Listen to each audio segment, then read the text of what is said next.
everyone, my name is Erica Alexander. Today I'll be talking about leveraging home and school connections in English language instruction. I will go over the information that connects to home and school regarding ELL students. The first topic is cultural influences. Cultural influences affect English learners' academic development and language and literacy development in multiple ways. As language minority students, English learners come from culturally backgrounds that can be very different from the school culture and from home cultures of their native English speaking peers. This can cause a disconnection that impacts the process and outcome of ELL students' education. When English learners migrate to the United States, they are not only confronted by a new language, but also new culture. At first, the newness of the encounter might bring about some feelings of excitement, but shortly afterwards, an unavoidable feeling of misunderstandings and experiences, and then conflicts start beginning to happen. The culturally diversity that the English learners bring to the classroom is tremendously asset that outstanding educators embrace. The second topic is cultural competence. Cultural competence for the students. The students will need respect, effective communication skills to communicate with other cultures, making sure they are accommodated as individuals, must reflect upon them differently than other students, and find intentional activities that will help each student thrive in an open, caring environment. The third topic is for social emotional. Immigrant students can face a number of difficult situations as they accumulate to a new culture. They may also be learning new language and have a significant family responsibility or experience with trauma. Educators need to help address some of these needs that ELL students, as well as draw on student strengths and resilience. The fourth topic says ways to engage English learners' families. That way we are including the families into the learning aspect. So number one, it says making sure the parents know what is expected of them to do and how they help the student learn the information they are being taught. For example, helping the child find time to study or do homework. Number two, the teacher must make sure the classroom environment is welcoming and values their interests. Number three, teachers and parents must communicate. That includes communicating dates that are important to their culture, their holidays, so that it's better to help the classroom during scheduling for conferences or meetings, so that it won't affect the students nor the parents.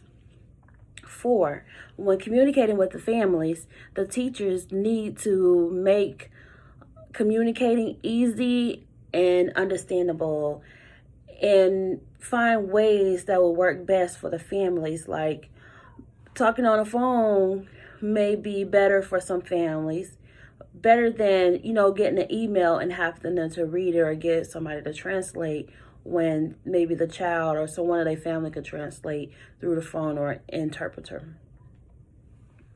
5, allowing families to get involved in the school system, in the school functions, classroom interviews, voluntary events, and etc.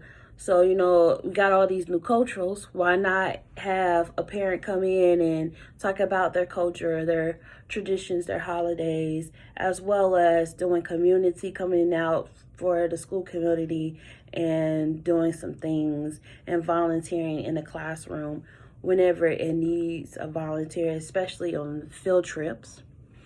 You may need some chaperones. Number 6, teachers should try to make home visits to connect with the student at home and get an understanding of their lives. I know that this can be hard, especially since, COVID has happened and it is, may not be so safe, but getting into their home environment, seeing how they live, and you'll be able to connect with them on a different level than just at school. The next topic is about inclusive school and class environment, taking into consideration language, accusation, and key environmental factors such as family, community practices, and role of culture and student living. Number 1, the ELL students name. Learning the ELL student's name with correct pronunciation. It's important because students dislike when the teachers and the students can pronounce or can't pronounce their name correctly. So saying the names the correct way, finding a way to remember how to say the names correctly is very vital to learn. That way, the child doesn't feel like, oh man, nobody can get my name. It makes them feel like, they don't fit because no one can say their name. So practicing before the student gets there, just find a way to remember it is best. Number 2, working with the ELL students one-on-one as much as possible is important because it helps you as a teacher to create a relationship with the student and work on things that are hindering that student from learning. A lot of children don't learn in a big group. So doing those one-on-one groups or small groups work best because you can, tackle the things that they need to work on that you can't necessarily do with all the students at one time.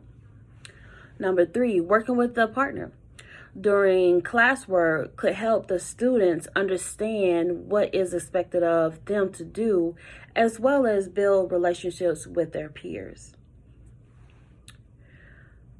4, posting a class schedule or having it written out on the whiteboard will help the ELL students know what subject we are about to talk about, or what will we be covering for the day, the standards, the objectives, and specific times that those things will be happening.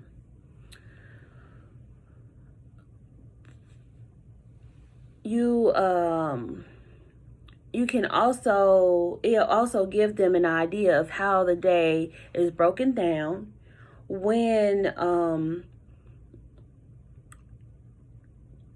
and when other school-related times will happen, like recess, lunch, and electives as well.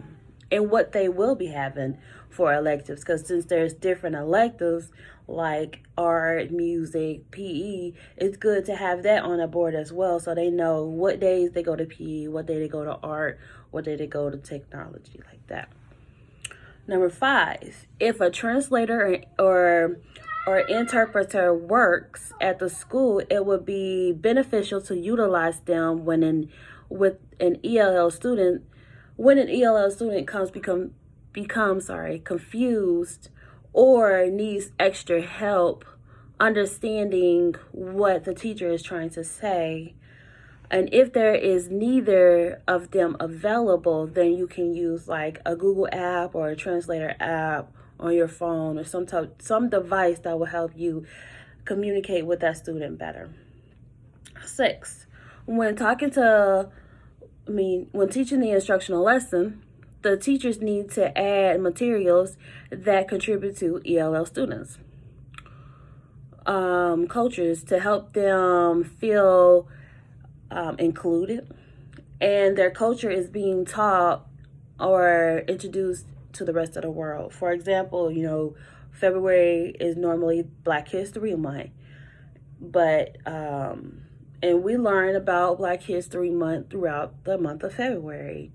There are some other nationality holidays now, like the Asian Heritage Month or Hispanic Heritage Month. So when those months are happening, let's include some books that's going to help them and other students learn about the different cultures that are within the classroom as well as the world. And then including that into your lesson, maybe even include some activities as well that will contribute to that. Number 7, to help ELL students find materials around the room, the teacher should label everything in English and the native languages they have in their classroom to help the students to find and use the materials that are available for them in a room. For an example, paper, it could be in English and it need to be in either Spanish or Asian or whatever nationality you have in your classroom, so that they can get around the room and feel comfortable to find things and not have to always ask where something is.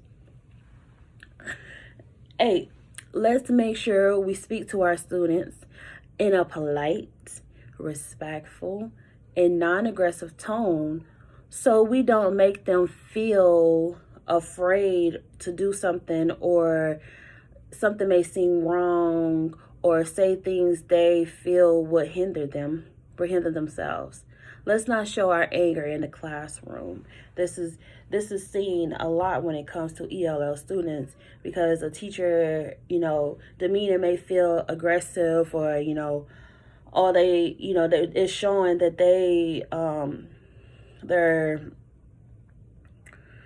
they're over it or whatever. Just don't let that show. Be polite, be patient. This person is learning something new, and they need to feel just as welcome as any other student in the classroom.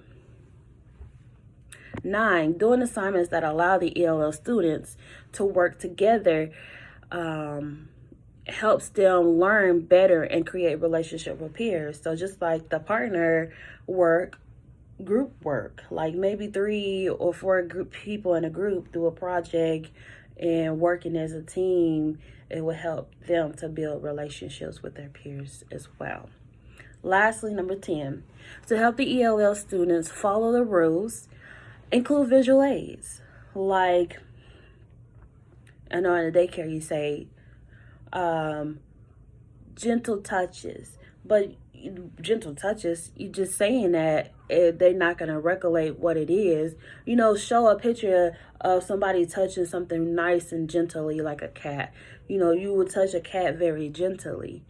So add some visual aids or some pictures on the side of the words what the rule is, that it was going to show them how to do it, and the correct way to follow the rules.